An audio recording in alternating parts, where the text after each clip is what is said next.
Recently हमने एक video बनाया था सर्पगंधा के ऊपर, जिसमें हमने बताया था कि सर्पगंधा मॉडर्न साइंस के अकॉर्डिंग एंटी हाइपरटेंसिव होती है और सीडेटिव इफेक्ट शो करती है। वहाँ पे ये भी बताया था कि क्या आयुर्वेदा मॉडर्न साइंस से ही लिया गया है, बट जैसे ये जो द्रव्य गुण की बुक है जो प्रियावत शर्मा जी ने लिखी है, तो इन्होंने कहीं ना कहीं से तो चीज़ों को उठाना पड़ता है ना, एक बेस बनाना पड़ता है कुछ भी लिखने से पहले, तो कहीं आर्टिकल ढूंढने पड़ते हैं, क्योंकि हम आयुर्वेदा में कुछ भी ऐसा नहीं कह सकते हैं कि ये इस चीज़ पे काम करता है। आयुर्वेदा को दिखा पाना थोड़ा मुश्किल होता है, तो इसलिए हम बेस लेते हैं मॉडर्न साइंस का, ताकि हम चीज़ों को और अच्छे से समझ पाएँ। और जो लोग कहते हैं ना कि आयुर्वेदा को मॉडर्न से कोरिलेट नहीं करना चाहिए, तो वो गलत कहते हैं। कहीं ना कहीं आपको कोरिलेट करके चीज़ों को पढ़ना होता है, तभी जाके आपके कॉन्सेप्ट क्लियर होते हैं कि वो किस तरीके से चीज़ काम कर रही है।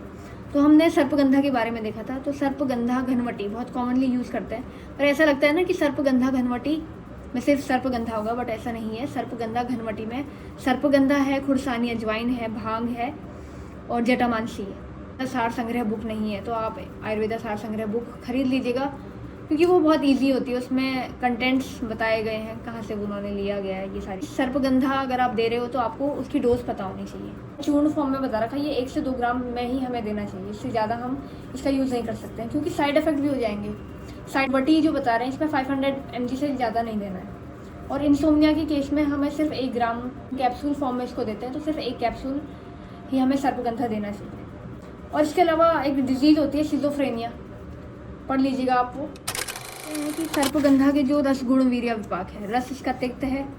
गुण वीर्य पे जाए तो इसके अकॉर्डिंग होता है कि ये कफ वात शामक है, मतलब कि पित्त की वृद्धि करेगी। तो हमें सर्पगंधा को किस किस में नहीं देना है, तो सबसे पित्त प्रकृति का ना हो।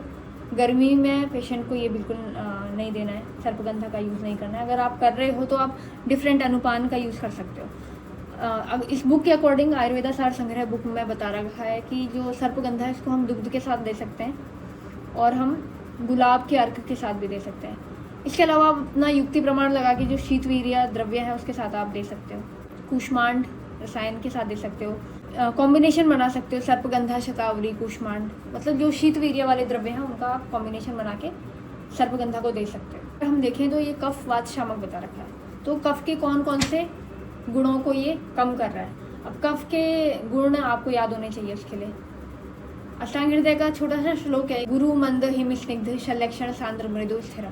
ये कफ के गुरु गुण को भी कम करेगा, क्योंकि रुक्ष है इसमें इसका गुण, ठीक है। और वीर्य इसका उष्ण है, मंद को भी कम करेगा। कहीं ना कहीं लिथार्जी अगर पेशेंट में है, उसका कुछ काम करने में मन नहीं लगता है, जैसे अवसाद में होता है, डिप्रेशन में होता है, उसमें भी हम सर्पगंधा का यूज़ कर सकते हैं। पर हमें देखना पड़ेगा कि कौन सा गुण पेशेंट के शरीर में बढ़ा हुआ है। गुण के अकॉर्डिंग अगर आप सोचोगे तो तभी आप पता लगा पाओगे कि किस पेशेंट में, मतलब शीत गुण को भी ये कम कर रहा है, स्निग्ध को, संलक्षण को, सांद्र को और मृदु को। अब यहाँ पे वात शामक भी बता रखा है, तो ये वात के कौन से गुणों को कम करेगा। तो वात का श्लोक ऐसा है, तत्र रुक्षो लघु शीता खरा सूक्ष्म चलो अनिला।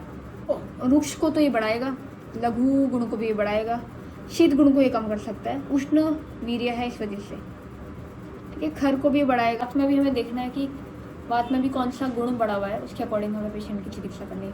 और वात के जो टाइप है वो भी हमें देखना है कि कौन से वात को ये अफेक्ट कर रहा है, प्राण को, उदान को, समान को, व्यान को या पान को। अगर आप बीपी ब्लड प्रेशर पे अगर ध्यान दो तो आयुर्वेदा के अकॉर्डिंग इसको बताया गया है, आवरण जन्य व्याधि, जो आवृत वात को बहुत सारे लोग कोरिलेट करते हैं बीपी से। ये चीज़ ना बहुत ही डीप आयुर्वेदा में आपको समझा रही हूँ, क्योंकि हम पहले तो हम गुण पे अगर हम देख रहे हैं तो हम सबसे पहले देख रहे हैं कि ये वात पित्त कफ के कौन कौन से गुण को बढ़ा रहे हैं। अब पित्त के तो ये पित्त का जैसे श्लोक है, पित्तम साहित्य है, तीक्ष्ण उष्ण रुक्ष लघु विश्रम सरम द्रवम।